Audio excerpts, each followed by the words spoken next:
जैसा कि last episode में हमने देखा कि डेमन वेल टाइगर से लड़ते लड़ते तांगशैंग ने उसे ह्यूमन के अंदर ट्रांसफॉर्म होने के लिए मजबूर कर दिया था और तांगशैंग उस पर इंडेफिनिट विंड वेव्स का यूज करता है जो ट्राइडन की एक टेक्निक है। तांगशैंग इस टेक्निक से डेमन के सारे अटैक्स ट्रैप कर देता है और फिर तांगशैंग रिवील करता है कि क्वान रेंज्यू के साथ फाइट में उसने कई सारी डिवाइन टेक्निक्स के बारे में अंडरस्टैंडिंग गेन की है। ये देखकर डेमन भी बहुत ज्यादा शॉक है क्योंकि उसके ये थंडर बीट्स रोक पाना आसान नहीं था। वो समझ जाता है कि तांगशैंग पोसीडियन की डिवाइन टेक्निक का यूज कर रहा है और फिर तांगशैंग तुरंत निंग रोंगडोंग से उसकी स्ट्रेंथ बढ़ाने को कहता है। डेमन अब अपने वेपन को समन करता है और तांगशैंग उससे हेड ऑन फाइट करने के लिए आगे बढ़ता है। उन दोनों में बहुत आइकॉनिक फाइट हो रही है और तांगशैंग फिर अपने 8 स्पाइडर लेग से भी उस पर हमला करता है। उनमें काफी देर तक ऐसे ही कॉम्बैट हेड ऑन फाइट हो रही है, लेकिन तभी निंग रोंगडोंग नोटिस करती है कि डेमन हवा में इनविजिबल एनर्जी छोड़ रहा है और वो असल में यहाँ आसपास ट्रैप बना रहा है, यानी एक बहुत बड़ा जाल बना रहा है।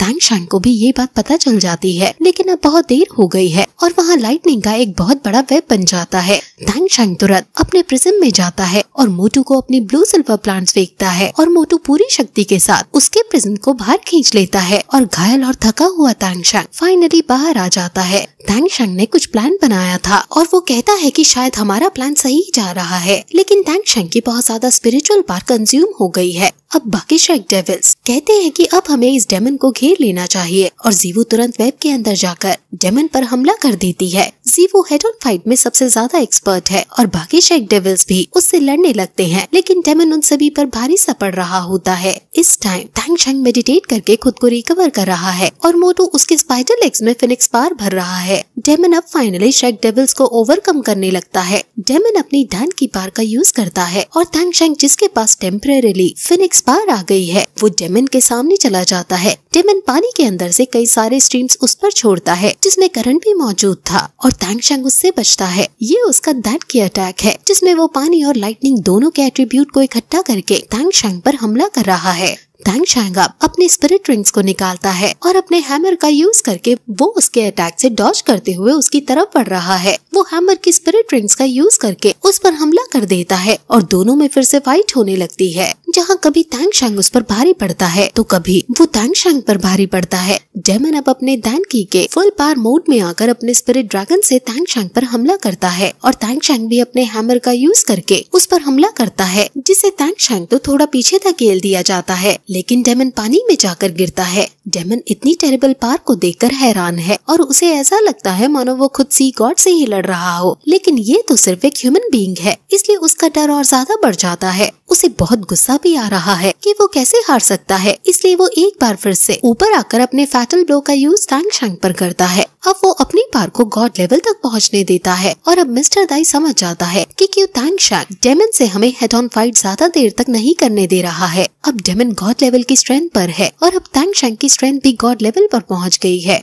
मिस्टर दाई निंग रोंगडोंग को उसकी स्ट्रेंथ बढ़ाने को कहते हैं, लेकिन निंग रोंगडोंग मना कर देती है क्योंकि तांगशैंग की स्ट्रेंथ भी गॉड लेवल पर है और अब उसे और ज्यादा असिस्ट नहीं कर सकती है। तांगशैंग की गॉड लेवल फिगर बहुत ज्यादा खतरनाक लग रही है और वो गॉड ऑफ किलिंग फील्ड का यूज करता है, जिसे तभी वहाँ बहुत ज्यादा बर्फ भी आ जाती है और ये दोनों अब फिर से हेड ऑन फाइट करने लगते हैं। हर तरफ तबाही ही तबाही मच रही है और समुद्र में सैलाब आया हुआ है। तांगशैंग डेमन पर काबू पा रहा है और उसको हरा भी रहा है और अपने हैमर से वो डेमन को बहुत ज्यादा पीटता है, जिससे डेमन नीचे गिर जाता है और फिर वो फिनिक्स फ्लेम ब्लेड्स को, जिसमें से कई सारी फ्लेम्स निकल रही हैं, वो उस पर छोड़ देता है, जिससे डेमन तड़पने लगता है। और फिर अब तांगशैंग अपने पिछले जन्म का सीक्रेट वेपन, जिसका नाम तांगसेट कंसील्ड वेपन है, उसका यूज करता है और बोधी ब्लड नाम का वेपन क्रिएट करता है। वो इस वेपन की सिर्फ खून की एक बूंद उस पर छोड़ता है जो बहुत बड़ी हो जाती है और उसके अंदर से एक तीर डेमन के आर पार चली जाती है, जिससे उसके अंदर से खून ही खून निकलने लगता है। ये सेकंड रैंक का सीक्रेट वेपन है जिसकी penetrating power Gwen in tears के बराबर सी है।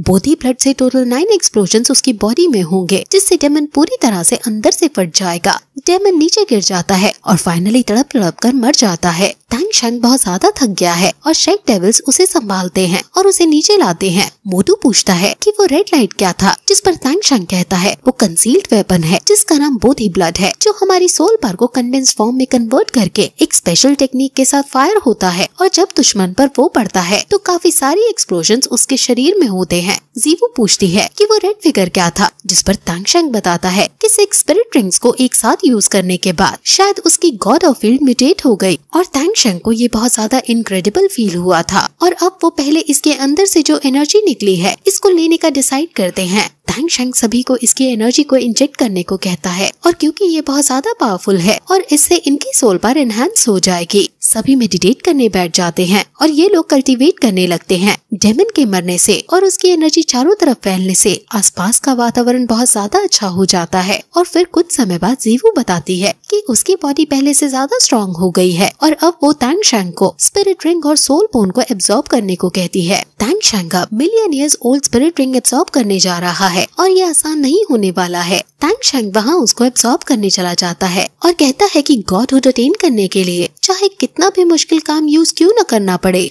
वो जरूर करेगा। और वो जब स्पिरिट रिंग्स के पास जा रहा होता है तो तभी उसकी बॉडी में उसके मेरिडियंस में कुछ होने लगता है और वो नीचे गिरने लगता है और फिर ये एपिसोड यहीं खत्म हो जाता है।